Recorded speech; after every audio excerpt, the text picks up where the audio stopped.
تعالى في القرآن المجيد والفرقان الحميد إن تجتنبوا كبائر ما تنهون عنه نكفر عنكم سيئاتكم وندخلكم مدخلا كريما. صدق الله العظيم. قال الله تعالى في شأن حبيبه صلى الله عليه وسلم إن الله وملائكته يصلون على النبي يا أيها الذين آمنوا صلوا عليه وسلموا تسليما. اللهم صل على سيدنا ومولانا محمد معدن الجود والكرم وآله وبارك وسلم. صلاة وسلاما عليك يا سيدي يا سيدي يا رسول الله صلی اللہ تعالی علیہ وآلہ وبارک وسلم. سورۃ النساء کی آیت نمبر 29، اس کے بارے میں آپ 3 دروس قرآن سن چکے ہیں.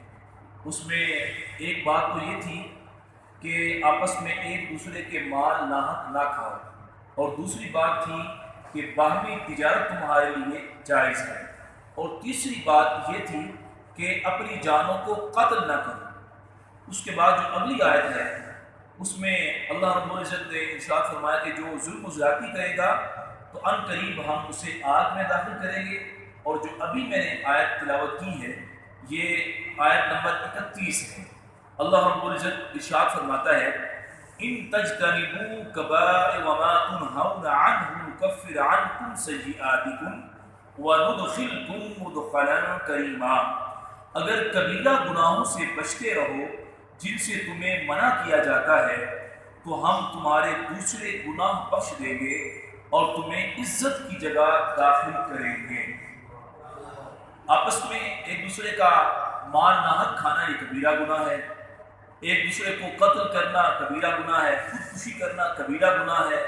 اسی طرح مختلف کبیرہ گناہ بیان کرنے کے بعد اللہ رب العزت نے ارشاد فرمایا اگر ان تجتنبوا کبائر، اگر تم کبائر سے بچتے رہو، کبیرہ گناہوں سے بچتے رہو، ما تنہون عنہ نکفر عنکم سیئاتکم، وہ کبیرہ گناہ جسے تمہیں روکا گیا، منع کیا گیا، تو تمہیں اس کا اجر کیا ملے گا؟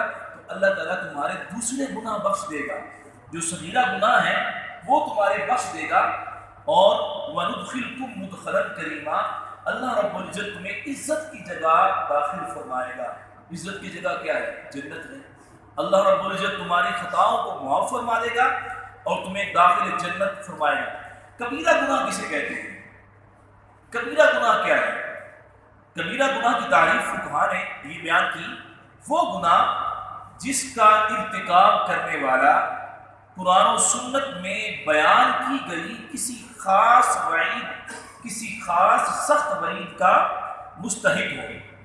اس نے کوئی ایسا عمل کیا ہو، اس عمل کے بارے میں قرآن میں یا حدیث میں کوئی سخت وعید کہتے ہیں سزا، کوئی سخت سزا بیان کی گئی ہو، ایسا عمل کرنے والا گویا کبیرہ گناہ کا ارتکاب کرنے والا ہے. اور کبیرہ گناہ کتنے ہیں؟ اگر ہم احادیث کا مطالعہ کریں تو فقہاء نے، علماء نے، محدثین نے کبیرہ گناہوں کی کافی لمبی فہرست بیان کی. کبیرہ گناہ یہاں تک کہ علماء نے 700 تک کبیرہ گناہ گنوائے، جن میں سے مشہور تو 7، 8 ہیں، 10 ہیں، لیکن 700 تک کبیرہ گناہوں کی فہرست علماء کرام نے بیان فرمائی. اب گناہ کے بارے میں حضور نبی کریم صلی اللہ علیہ وسلم کے فرامین سنیے.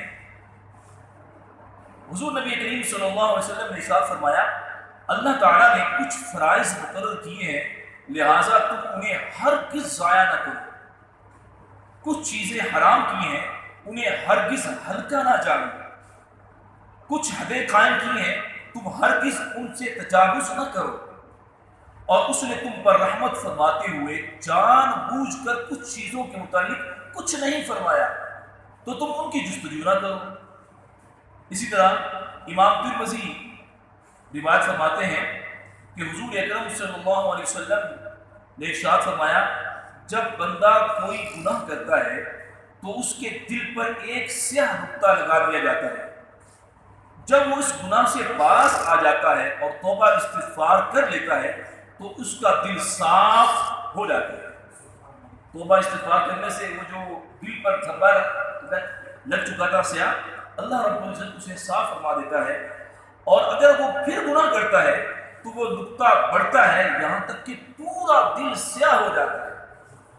اب آپ ذرا تصور کیجئے، جو نماز نہیں پڑھتے، جو رمضان کے روزے نہیں رکھ رہے، یا رمضان کے روزے تو رکھ رہے ہیں لیکن گناہوں سے باز نہیں آتے، چغلی بھی، جھوٹ بھی، غیبت بھی، دل آزاری بھی، سارا دن نوجوان جو روزے کے ساتھ ویڈیو گیمز میں مصروف ہیں، روزہ گزارنے کے لیے رات کو نیند نہیں آتی اور پتنگ بازی میں مصروف ہے، یہ بھی تو گناہ ہے کہ اپنے وقت کو برباد کر رہے ہیں۔ یہ قیمتی لمحات رب عز و جل نے عطا فرمائے ہیں، اشرۂ رحمت گزر چکا، اشرۂ مغفرت ہم پر سایہ فکن ہے، آج 19واں روزہ ہو چکا ہے۔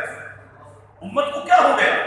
یہ رمضان سال کے بعد آتا ہے، صرف گنتی کے 30 دن ہے، صرف 30 دن، لیکن وہ ہم سے دن گزرتا نہیں ہے، رات میں گزرتی ہے۔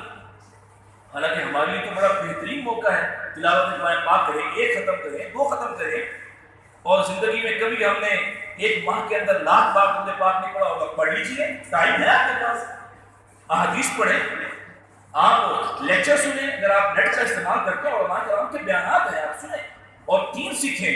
ہر چیز قرآن پاک کی تفسیر نیٹ پر موجود ہے، احادیث مبارکہ ساری کی ساری ان کی شروحات موجود ہیں، اور بڑے جدید مسائل عصر حاضر کے علماء کرام نے سب کے سب ڈال دیے ہیں۔